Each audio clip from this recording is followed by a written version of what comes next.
Welcome back to the Bat Cave here. This is Hypo Driver out here in the barn.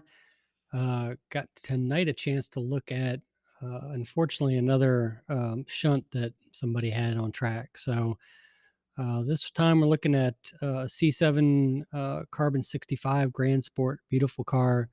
Um, Fortunately, the driver went off at turn 3 at VIR. And what you're going to see is turn 3, for those of you not familiar with it, is very high speed left-hander, also known as NASCAR Bend. And it's kind of coming out of a short straight from 1-2 into 3, and then you got another short straight into 4. So let's take a look at what happened. We will start by actually showing you the video of that incident.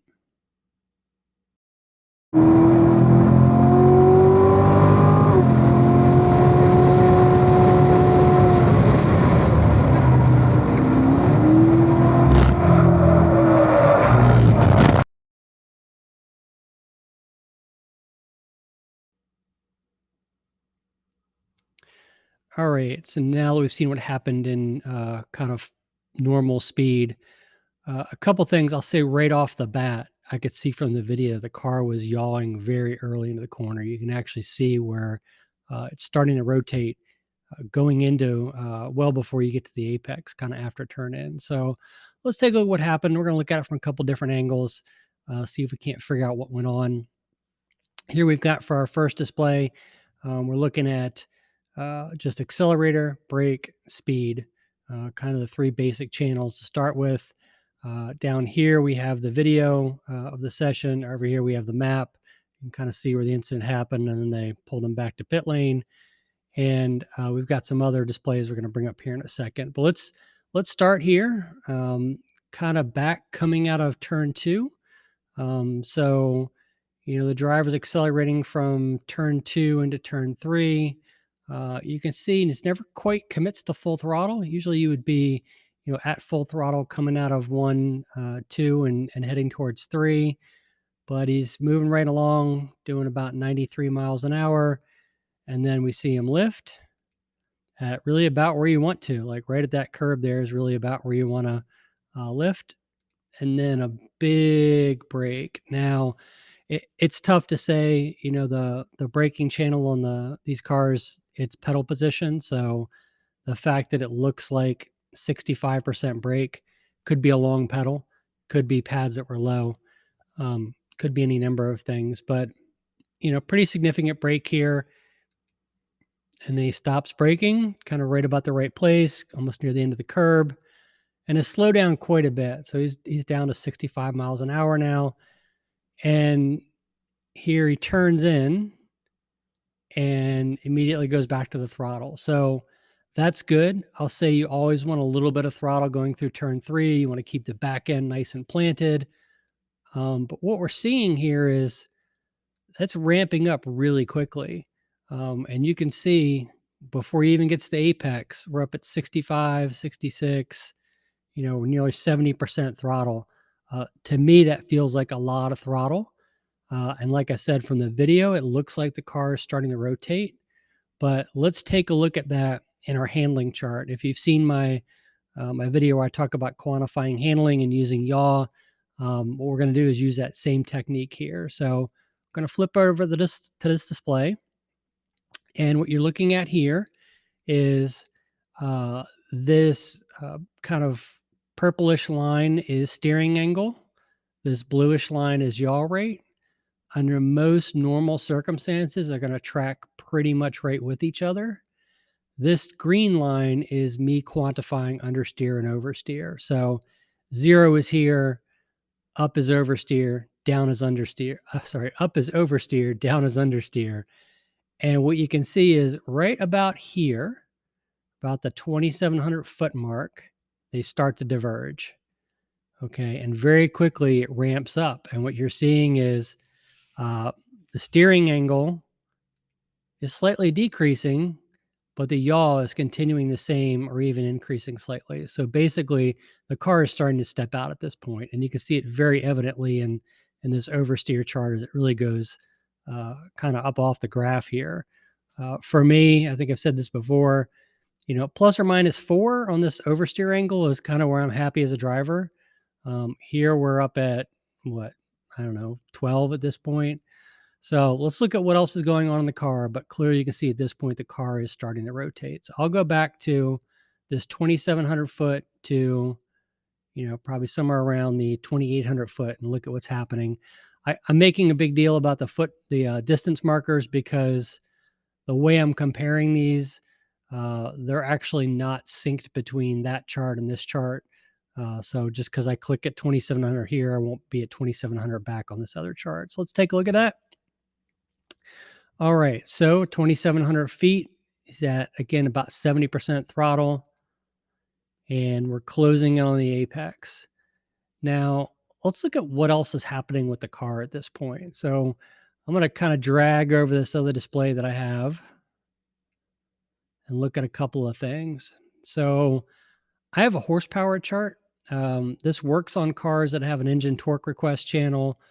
Basically, if they're stock, you can take that engine torque request and use it to calculate horsepower.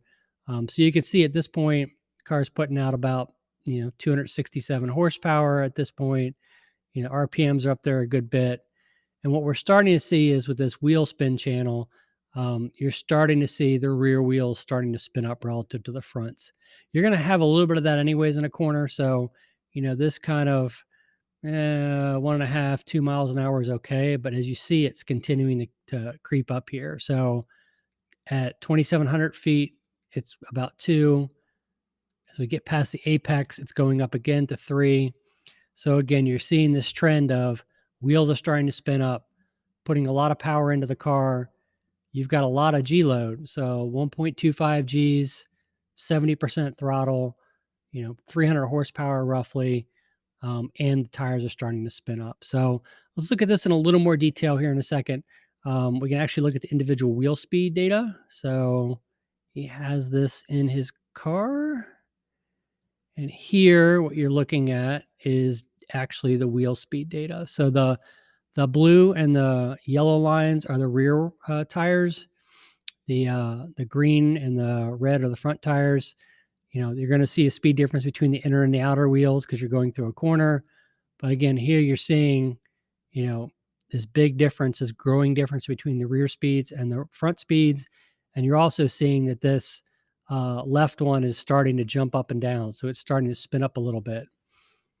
And some of this could actually be from going over the curb too. But I'd say at this point, let's see, where are we at? We're at 2,753 feet. Let's go look at what that looks like back over here.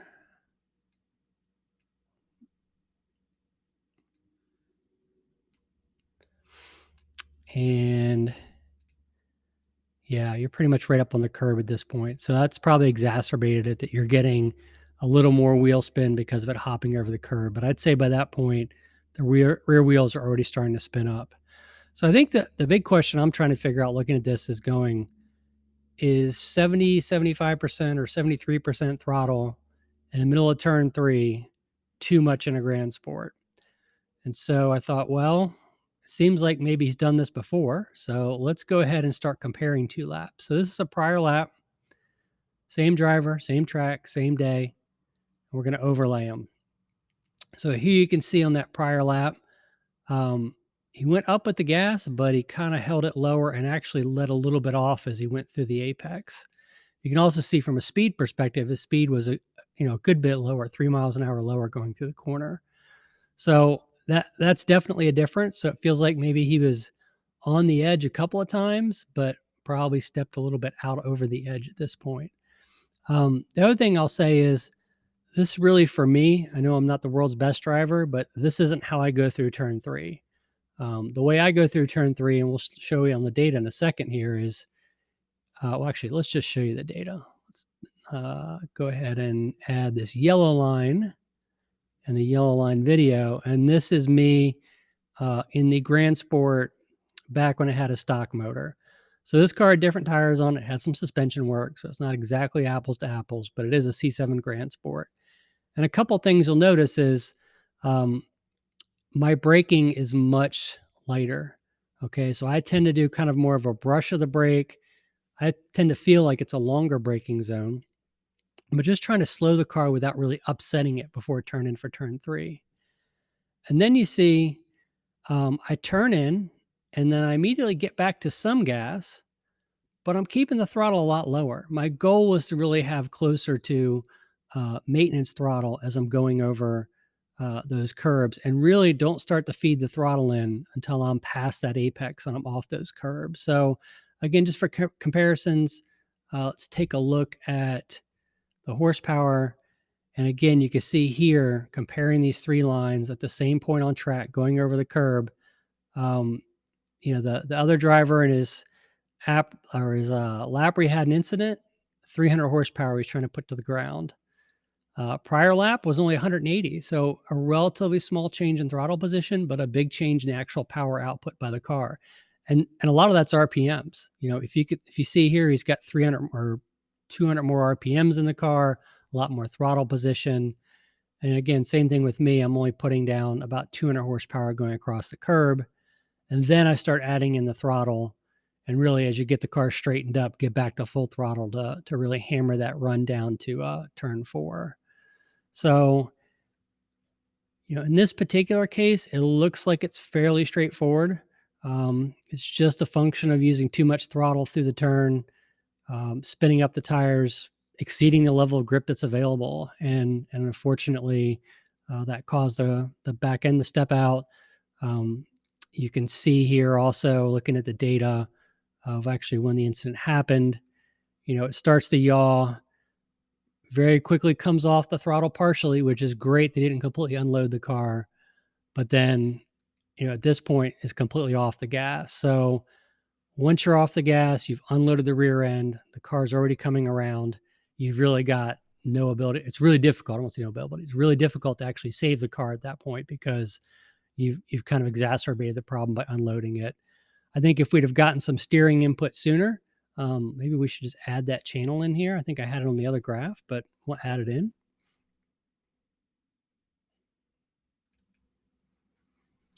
And let's see, that's this cluster right in here. So, you can see starts to unwind the wheel, which is good, and actually starts to unwind the wheel fairly early, but we're a little behind the curve at this point. And again, we've unloaded the car, so we've just made things worse. So potentially an earlier correction might have caught it. Potentially actually keeping more gas on the car would have helped keep it from really stepping out like that. Unfortunately, once you lost it, once it got into the grass, there's just no slowing it because there's just no, friction in the grass. And I've been there. I've done it in turn 4. I know exactly what that feels like to just know the wall is coming. So really sorry to see this happen. Hope you get back on track soon. Next time, I would say let's work on the way we're approaching turn 3 because looking at the data, the way you're doing it isn't any faster. It may be a little bit slower. You're going to get a lot more time by being able to just roll that speed into the corner, roll it through the apex, and then accelerate from 3 into 4. So I hope you found this helpful. Again, very sorry this happened. Let me know if you have any questions. Thanks.